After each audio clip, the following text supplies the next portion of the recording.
सानाम कोगे जोहार। तिहिन दो 22 डिसेम्बर पारसी जितकर माहा।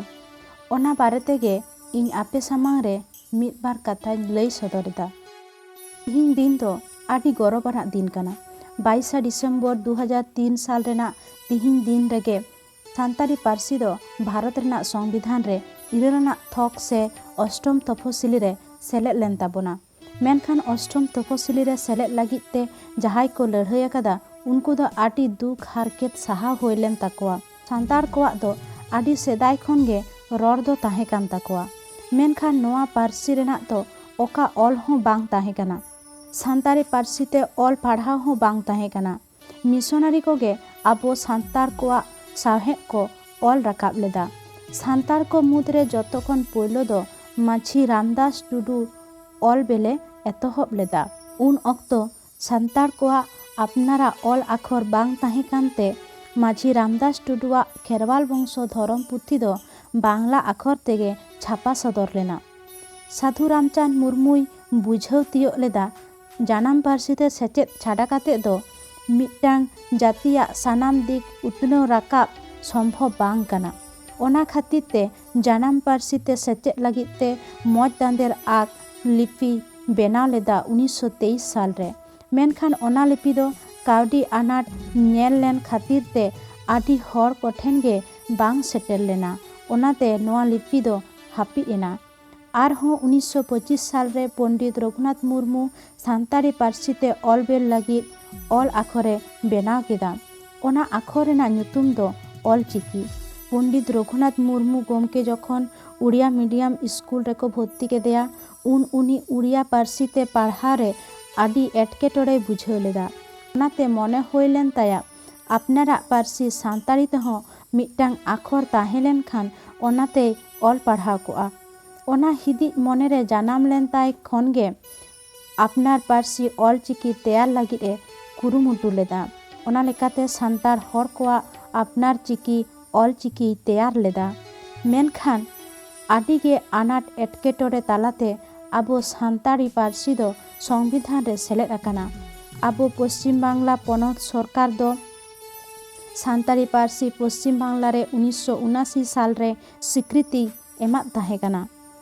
पश्चिम बांगला पनत रे स्वीकृति नाम तायम सान्तारी पारसी दो संविधान रे सेलेद रेना मने को रिकी लेदा। ओना खातिर ते मानतान उपेन किस्कु गोमके 1 अगस्त 2000 साल रे बिले आगु लेदा। उनिया दाबी दो ताहे कना सान्तारी पारसी संविधान रेना इरालाना थक रे सेरेद लगिद। 1 अगस्त 2000 साल रे बिल पास लेना। भारत दिसम रेना नागाम रे सान्तारी पारसी इदी काते विधानसभा रे नोआ गे पोयलो बिल ताहे कना। बिल पास तायम 22 अगस्त 2000 साल रे उन अक्तरेन स्वराष्ट्र मंत्री एल के आदवानी गोमके ठेन नोआ दाबी को दोहो लेदा जेमन सान्तारी पारसी दो संविधान रे सेलेदोग मा।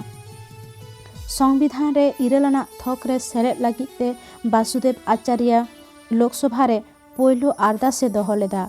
ओना तायम आरहों आदि एटकेटोड़े पारम आकाना। ओना तायम सरकारे बेनाव लेदा कमिटी ऑफ सान्ताली लैंग्वेज। उन अक्तरेन मुख्यमंत्री बुद्धदेव भट्टाचार्य साथे पश्चिम बांगला सेमलेद रेन मारते को गालमारा को दुड़ुब लेना। ओंडे गे गोटा लेना नोआ कमिटी गे बिचार कातेद ए नेला प्राइमारी खन जेगेद विद्यागार हाबिज पढ़ाव गानो आसे बांग। 2002 साल रेना 31 मई नोआ कमिटी मुख्यमंत्री ठेन रिपोर्टे एम केदा आर ओना खातिर ते आबोआ सान्तारी पारसी इरालाना थक रे सेलेदोग रेना आदि गे दाड़े नाम केदा।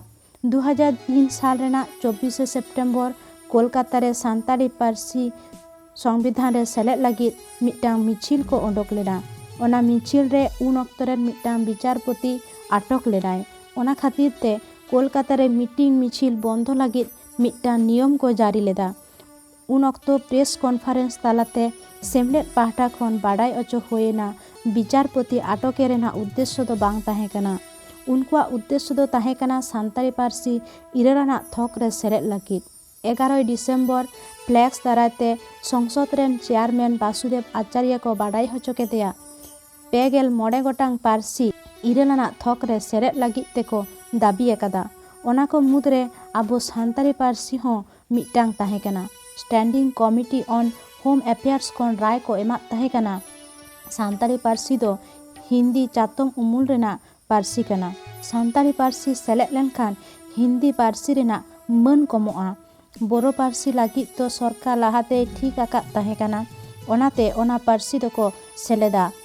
ओना कथा सेमलेद रेन हर ए बाडाय अचोकेद कोआ। सेमलेद रेन मारते को गालमाराव काते बामफ्रंट सरकार रेन चेयरमैन विमान बसु साव को गालमाराव केदा। उनी मेन केदा बोरो पार्सी इरेलाना थोक रे सेलेद लेनखान सानताली पार्सी हों जहाँ लेका कातेद गेको सेलेद होचोया। 20 डिसेम्बर सेमलेद रेन हर कोलकाता खन दिल्ली को चलावेना। 22 डिसेम्बर 2003 साल रे उन अक्तो रेन भारत रेन प्रधानमंत्री अटल बिहारी वाजपेयी साव गालमाराव लागिद एमपी वासुदेव आचार्य, अलकेश दास, रामचंद्र डोम, रूपचांद मुर्मू और उनको सावते सेमलेद रेन जेनरल सेक्रेटारी दुखीराम हांसदा सेमलेद रेन गाखुड़िया सुबोध हांसदा ताकिन हकिन ताहें कना। ओना गालमाराव रे प्रधानमंत्री बाडाय हचोकेद कोआ सानताड़ी दो इरेलाना थोक रे सेलेदोआ मेनते। 22 डिसेम्बर 2003 साल रे आयमा लड़ाई तायम भारत सरकार सानताड़ी पार्सी इरेलाना थोक रे सेलेद लेते 22 डिसेम्बर दो पार्सी जितकर माहा मेनते बोन मेताग कना से पार्सी जितकर माहा मेनते बोन मानावेदा। जोहार।